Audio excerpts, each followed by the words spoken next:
ये आपको up to जुलाई तक में हम दिखाना चाह रहे हैं।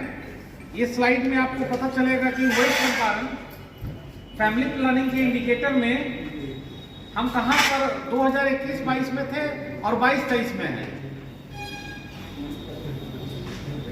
ये new contraceptive comparison up to जुलाई 21-22 का है, अंतरा और छाया का।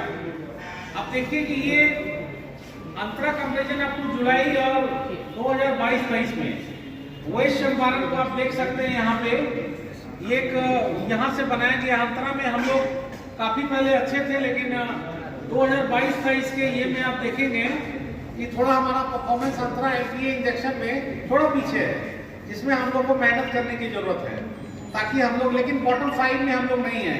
ये खुशी की बात है कि बॉटम 5 में हम लोग नहीं है, उससे बाहर है। उसके बाद अंतरा कंपैरिजन ग्रोथ में आप देखेंगे, इसमें भी आपका परफॉर्मेंस ओवरऑल मीडियम में हम लोग हैं। ये छाया का है।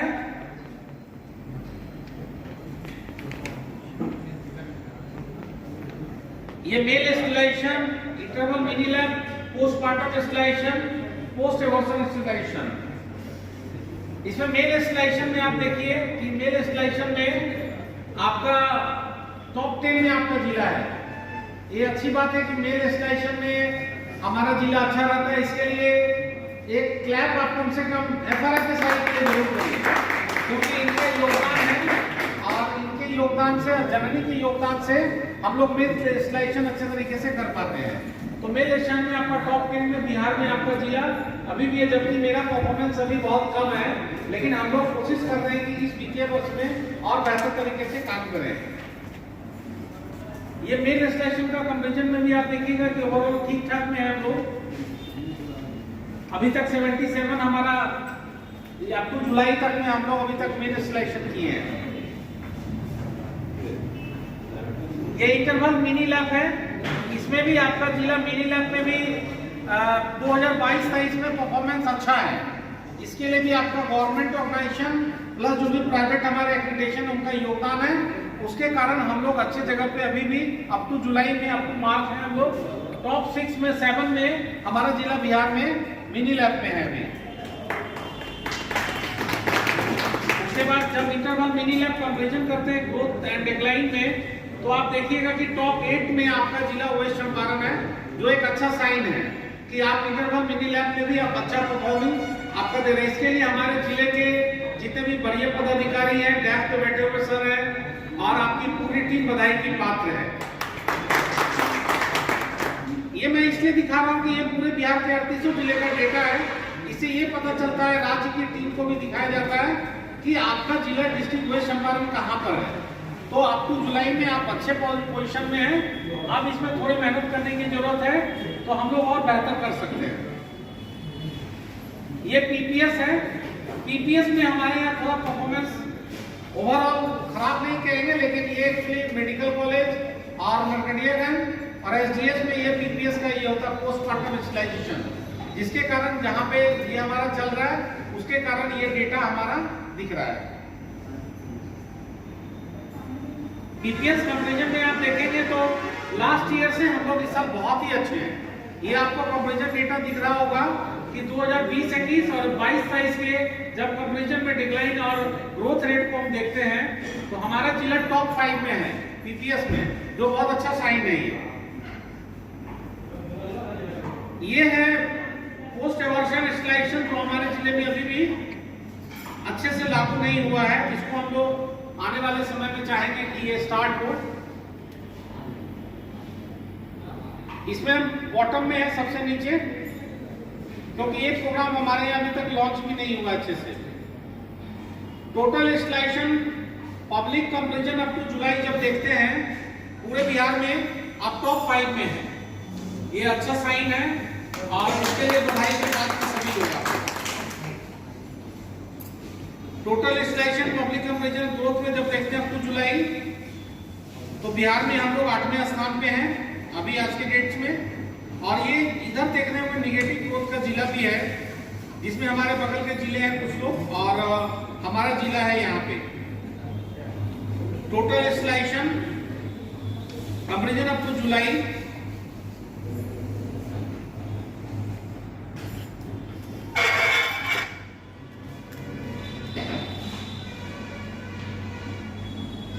अब जब हम देखिए चैलेंजेस सर हम लोग के साथ थोड़ा ये है सर कि पब्लिक डेटा, जैसे आप बार बार डिस्कस भी किए थे पिछली बार पटना में, कि पब्लिक डेटा जो प्राइवेट ऑर्गेनाइजेशन में हमारा होता है उसको हम लोग कैप्चर नहीं कर पाते हैं। नतीजा यह होता है कि वो डेटा हमारा रिफ्लेक्ट HMIS में नहीं करता, जिसके कारण क्या होता है कि हमारा डेटा कम दिखता है अदर डिस्ट्रिक्ट के बेसिस पर। तो जैसे बहुत से प्राइवेट ऑर्गेनाइजेशन में क्या होता है, ऑपरेशन हो रहा है, लेकिन उसका डेटा नहीं आने के कारण हम लोग उसको HMIS में नहीं डाल पाते हैं।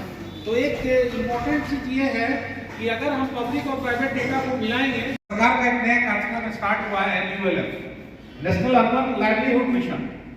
तो ये जनरली टाउन में स्टार्ट किया गया, जो पोवर्टी इलाका होता है, जो अर्बन एरिया में पॉकेट होते हैं, स्लम पॉकेट्स हो गए या शहरी क्षेत्र में जो पॉकेट है, वहां पे काम करने के लिए डूडा NULM को लॉन्च किया गया है। आप देखिए इसमें इसको किस तरह से डूडा को हम लोग फैमिली प्लानिंग में प्रमोट करते हैं, किस तरह से इसका बेनिफिट हम ले सकते हैं फैमिली प्लानिंग प्रमोट के लिए एडुएचर में। तो सबसे पहले जैसे मेरा स्ट्रेंथ देखिए, डूडा का स्ट्रेंथ क्या है कि हमारा डूडा का स्ट्रेंथ है कि पॉवर्टी पॉकेट्स है। जैसे टाउन एरिया में बहुत जगह देखिएगा जाके कि कहीं कहीं आपको पॉवर्टी पॉकेट्स मिलेगा, स्लम एरियाज है। तो ये मेरा स्ट्रेंथ हो गया सबसे पहला। रिहैबिलिटेशन, जैसे देखिएगा कि बहुत जगह पे रिहैबिलिटेशन होते रहता है, तो वो भी मेरा एक पॉकेट में स्ट्रेंथ के रूप में है। उसके बाद है CBO ऑफ अर्बन पुअर, जैसे CBO कम्युनिटी बेस्ड ऑर्गेनाइजेशन, जैसे कि देखिएगा कि जैसे लाइवलीहुड मिशन पे जीविका काम कर रही है, तो उसी के तरह डूडा में देखिएगा कि कम्युनिटी बेस्ड ऑर्गेनाइजेशन, तो समुदाय आधारित जो ऑर्गेनाइजेशन बना हुआ है, तो कहीं कहीं पे देखिएगा कि शहरी क्षेत्र में कुछ लोग मिलके एक ऑर्गेनाइजेशन बना लेते हैं और उनका मंथली अपना ये चलता है उनका पूरा। तो CBOs ऑफ अर्बन पुअर, ये भी मेरा स्ट्रेंथ है। For development fund practices, livelihood direct and indirectly impact. Livelihood का कहने का मतलब है कि जो हमारा जीविका का जैसे एक देखते हैं कि साधन है, तो डायरेक्ट और इनडायरेक्ट हमारे अर्बन डूडा में इसका इम्पैक्ट पड़ता है, ये भी हमारा ये है। प्रोवाइडर ऑफ वर्कफोर्स, एक हमारा वर्कफोर्स होता है कि कभी भी आपको अगर कुछ आदमी चाहिए टाउन एरिया में, स्लम पॉकेट्स में, तो आप उसको गेन कर सकते हैं। तो ये मेरा स्ट्रेंथ हो गया पूरा डूडा NULM के अंदर। हमारा वीकनेस में आता है कि वीकनेस हमारा ये कि not proper structure initial stage. Krishna शांत रहिए, ये वीकनेस में ये आता है कि टाउन एरियाज में जो डूडा में आप देखिएगा कि जो स्लम पॉकेट्स है, तो ये प्रॉपर तरीके से स्ट्रक्चर वे में नहीं रहता है। कुछ पॉकेट्स यहाँ पे हैं, कुछ पॉकेट्स यहाँ पे हैं, कुछ पॉकेट्स यहाँ पे, तो ये हमारा वीकनेस है। लैक ऑफ इंटरसेक्टर कोऑर्डिनेशन, ये इंटरसेक्टर कोऑर्डिनेशन का मतलब होता है कि इसमें आप देखिएगा कि डिपार्टमेंटल जो एक कोऑर्डिनेशन होना चाहिए लोगों के साथ, जैसे उसका अभाव दिखेगा आपको कि इनका NULM में अभी डूडा जैसे लॉन्च कर दिया, तो बहुत लोग को जानकारी नहीं है, तो इनका इंटरसेक्टर कोऑर्डिनेशन का अभाव है, क्योंकि ये भी नेशनल लाइवलीहुड मिशन है, भारत सरकार का कार्यक्रम है। तो इसमें लैक ऑफ कोऑर्डिनेशन ये हो जाता है कि डिपार्टमेंटल इनका कोऑर्डिनेशन नहीं रहने के कारण बहुत लोग NULM के बारे में नहीं जान पाते हैं। इनिशियल स्टेज में है, अभी स्टार्टिंग फेज में है, इनका मैन पावर भी कम है, आदमी ज्यादा नहीं है। जैसे आपका NHM है, तो NHM एक बहुत विस्तृत पीपल वृक्ष की तरफ फैल गया। लाइवलीहुड जीविका भी बहुत बड़ा वृक्ष हो गया, तो लोग इसको खूब अच्छे से जान रहे हैं और इसका यूज कर रहे हैं। तो फैमिली प्लानिंग में हम डूडा का NULM का यूज बेहतर तरीके से तब कर सकते हैं स्लम पॉकेट में, जब हम इसको इनिशियल स्टेज से लाके इम्प्लीमेंटेशन स्टेज में लाएंगे, ताकि लोग इनको अच्छे से जान सके। और इसका लैक ऑफ मैन पावर की भी कमी है। जैसे NHM में बहुत से लोग आ गए हैं, जैसे दुनिया भर के लोग दिख रहे हैं अभी हमको यहाँ पे। इसी तरह से NULM में बहुत से मैन पावर आना चाहिए, DPMs हैं, BHM है, अकाउंटेंट्स है, बहुत से लोग। तो ये जब आएंगे तो आपको निश्चित रूप से एक मैन पावर का स्ट्रेंथ दिखेगा। तो ये वीक पॉइंट इनका है। कम्युनिटी लेवल पे भी नहीं है, जैसे कि स्लम पॉकेट्स में कम्युनिटी लेवल पे जैसे CHO का ग्रुप बना हुआ है, CO है, कम्युनिटी बेस्ड ऑर्गेनाइजेशन जीविका में है, SHG ग्रुप है। तो इस तरह से NULM में आपको अभाव है अभी, जिसके कारण वीक पॉइंट हमारा दिख रहा है। अपॉर्चुनिटी, ये CBO जैसे कम्युनिटी बेस्ड ऑर्गेनाइजेशन अगर अपॉर्चुनिटी में देखते हैं तो प्रॉपर उसका यूटिलाइज हम कर सकते हैं। कम्युनिटी बेस्ड ऑर्गेनाइजेशन अगर हम बनाते हैं तो उसका प्रॉपर यूटिलाइजेशन हमको किया जा सकता है। सबसे ज्यादा चैलेंजिंग हमारे लिए क्या है अर्बन पॉकेट्स में, उसकी कैपेसिटी बिल्डिंग करनी है, क्योंकि यही एक पॉकेट ऐसा पॉकेट है जो जनसंख्या विस्फोट में सबसे बड़ा कारक है स्लम पॉकेट्स में। इसमें इसका अनमेट नीड को पूरा करना चैलेंजेस है हम लोगों के लिए। तो इस पॉकेट्स को अगर हम अपॉर्चुनिटी के रूप में देखते हैं तो सीबीओस को प्रॉपर तरीके से यूटिलाइज करना है कम्युनिटी बेस्ड ऑर्गेनाइजेशन बना के। दूसरा है इसकी कैपेसिटी बिल्डिंग करनी है, जनरल अवेयरनेस करना है, इसको जागरूक करना है कि आप फैमिली प्लानिंग के कंट्रासेप्टिव को किस प्रकार से यूज कर सकते हैं अपने फैमिलीज में, और उनका एक डेटा निकालना है। हमको डेटा निकालना है कि टाउन एरिया में जैसे एलिजिबल कपल का डेटा निकालना है तो टोटल पॉपुलेशन का 70% डेटा होता है। तो आशा अर्बन एरिया में आशा है तो वो क्या करेगी कि उस पॉकेट्स में जाके वहां पे जो एलिजिबल कपल होंगे जिनका अनमेट नीड दिखाया जाता है तो उनको कौन कौन सा साधन चाहिए वो लिस्ट बनाएंगे। तो ये आपका टारगेट ग्रुप हो जाएगा। ये हमारा अपॉर्चुनिटी है स्लम पॉकेट्स में एनुअलम के अंतर्गत। इसमें है कि इसमें अभी भी इन विषयों पर चर्चा नहीं हो पाती है कम्युनिटी स्तर पर। ये एक है कि सीबीओज के माध्यम से फैमिली प्लानिंग के ऊपर में हम लोग कम्युनिटी में चर्चा करते हैं, हम लोग आपस में चर्चा कर पा रहे हैं। लेकिन आज भी कम्युनिटी जो हमारी है जो इधर ग्रासरूट लेवल पर है वो इन विषयों पर बातचीत नहीं कर पाती है। फैमिली में बातचीत नहीं हो पा रही, कम्युनिटी में नहीं बात होती। तो एक अपॉर्चुनिटी है हम लोग के पास में कि सीबीओज के माध्यम से एजेंडा के रूप में हम इन विषयों पर वहाँ पर बातचीत कर पाए। कहने का मतलब है कि बहुत ही बेहतर तरीके से स्लम पॉकेट में सीबीओ अगर बनाते हैं तो आशा के माध्यम से सेविका के माध्यम से उसकी कैपेसिटी बिल्डिंग कर सकते हैं, जनरल अवेयरनेस कर सकते हैं ताकि फैमिली प्लानिंग को अपने आप को प्रमोट कर सके बेहतर तरीके से। Better coordination health education ICDS and other civil society. जैसे एजुकेशन से राजेश रावत जी आए हुए हैं तो जैसे आईसीडीएस से मैम सीडीपीओ मैम हो गई, अर्बन में आईसीडीएस है, हेल्थ से हम लोग हो गए, इसी तरह से जीविका से ये हो गए। तो कहने का मतलब है कि ये जो हमारा कोऑर्डिनेशन बेटर कोऑर्डिनेशन अगर हम डिपार्टमेंटल कोऑर्डिनेशन अगर बैठ के एक साथ कर लेते हैं तो उस सिविल सोसाइटी के और भी जो गणमान्य लोग होंगे, ये सिविल सोसाइटी का इंपॉर्टेंस यहाँ पर इसलिए ये बहुत ज्यादा इंपॉर्टेंट है कि जैसे नगर में वार्ड आयुक्त हैं, नगर पार्षद हैं, उनके साथ अगर हम बैठक करते हैं, कोऑर्डिनेशन करते हैं तो क्या होता है कि उस अंतर्गत में हम इसमें अपने चीजों को यहाँ पे रख सकते हैं कि बेहतर तरीके से ये हेल्थ का ही काम नहीं है, ये आईसीडीएस का काम नहीं है, ये ओवरऑल सारे डिपार्टमेंट्स का रोल है, इसमें सभी की सहभागिता है।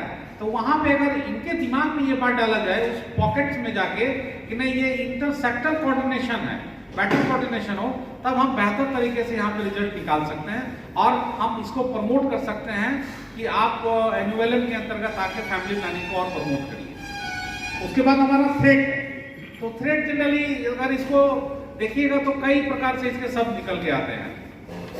तो जैसे मोबिलिटी माइग्रेशन, कहने का मतलब है कि स्लम पॉकेट्स में अचानक आप क्या देखिएगा शहरी क्षेत्र में कि एक पॉकेट था, अचानक देखिएगा वो पॉकेट वहां से माइग्रेट करके कहीं और चला गया, वो पॉकेट वहां से उठ के चला गया, तो आप उसको लाभ दे रहे थे लेकिन वो पॉकेट ही आपको कुछ दिन के बाद दिखेगा नहीं।